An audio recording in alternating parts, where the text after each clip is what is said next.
toda esa represión y maltrato físico y psicológico que sufrí por parte de mi familia explotó en lo que yo llamo mi esterilización forzosa.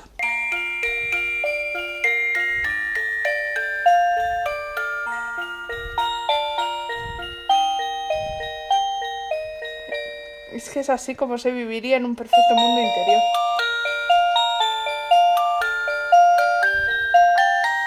Yo soy Cristina Paredero, tengo 30 años, soy activista por los derechos de las mujeres y niñas con discapacidad y actualmente trabajo para varias organizaciones.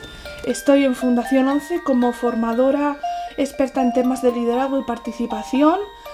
Estoy también en la Junta Directiva de Plena Inclusión, aparte de ser codirectora de la primera plataforma de representantes con discapacidad intelectual y de desarrollo, también dentro de Plena Inclusión.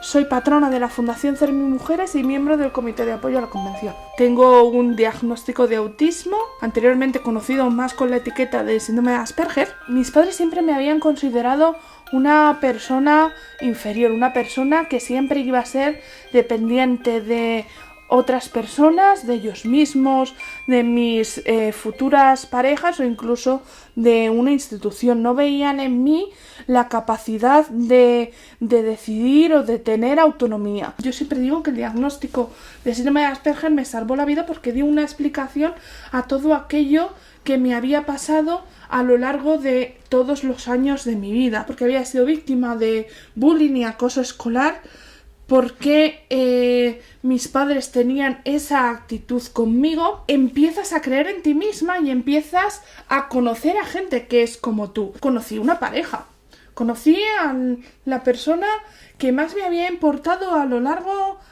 de mi vida. Entonces, claro, yo con mi pareja, ¿qué se hace con las parejas? Pues mantener relaciones sexuales. Mis padres me dijeron que la mejor forma que creían que yo podía tener una relación sana de pareja era hacerme una ligadura de trompas. Ellos me dijeron una frase que me caló muy hondo a lo largo de todos esos años. Cristina, serías una irresponsable si traes al mundo hijos con la misma enfermedad que tienes tú. Cada vez que la gente me preguntaba por esta esterilización que sufrí, yo lo que decía era repetir esa frase como si lo hubiera interiorizado, como si ni siquiera la pensase. Este altar lo he decorado yo.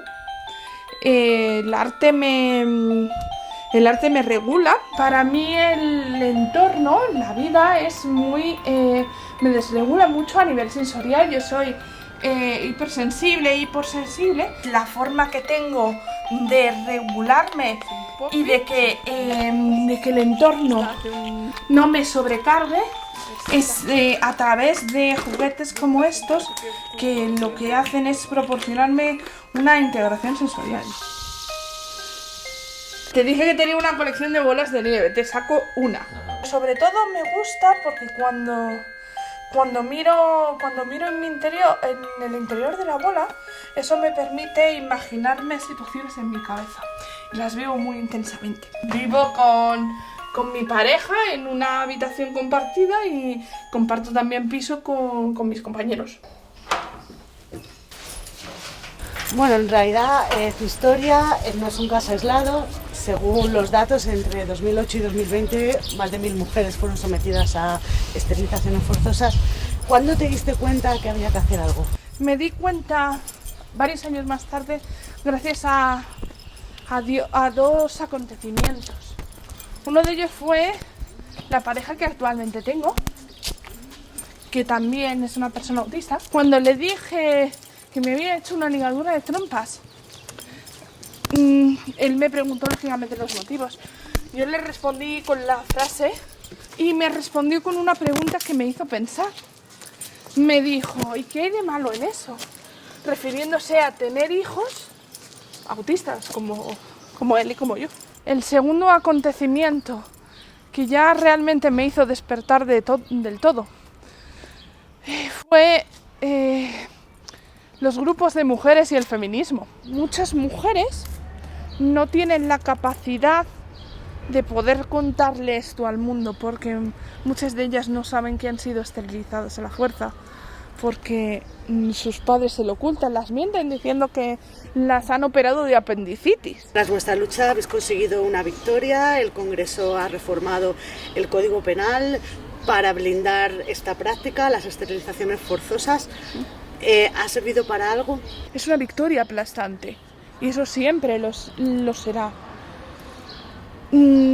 Pero eso es solamente la punta del iceberg. Todavía queda toda la situación que rodea la esterilización, que son las creencias, el capacitismo interiorizado, la educación que se tiene de las personas con discapacidad. Más allá de las esterilizaciones forzosas, las mujeres con discapacidad os enfrentáis a otros muros que impiden vuestro disfrute de una sexualidad plena.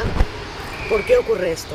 Tener una sexualidad diversa también te condiciona a la hora de tener una correcta calidad de vida, a la hora de tener acceso a esos derechos, a esos privilegios. Por eso hablar de sexualidad es hablar de toda una dimensión que en el mundo de la discapacidad, incluso para profesionales dentro de la discapacidad, es un tema tabú. Si ya hablamos de maternidad, es un derecho que se nos ha negado. Es un condicionamiento mental que la sociedad dice de nosotros, que no podemos ser madres porque no estamos capacitadas. Hoy es 3 de mayo, ¿qué celebramos hoy? Hoy es el Día Internacional de la firma de la Convención de Derechos de las Personas con Discapacidad en España. Hoy es el 15 aniversario de la firma de la Convención. Entonces hoy celebramos y visibilizamos todos los derechos que nos protegen como personas, protegen nuestra dignidad como personas y nos dan visibilidad a las personas con discapacidad. Hay muchas víctimas que han sido destruidas por esta práctica tan aberrante. ¿Quién nos da a nosotras voz, entonces? ¿Quién nos pide disculpas? ¿Quién nos hace recuperar todo aquello que hemos perdido? Eso solamente se puede conseguir con una cosa, con una correcta concienciación y con unos espacios de participación en los medios de comunicación, de participación en las esferas políticas, porque cuando tomas en primera persona a las personas con discapacidad que han sufrido todas estas prácticas y todos estos abusos, estás contando con ellas en primera persona y haces que esto no vuelva a suceder.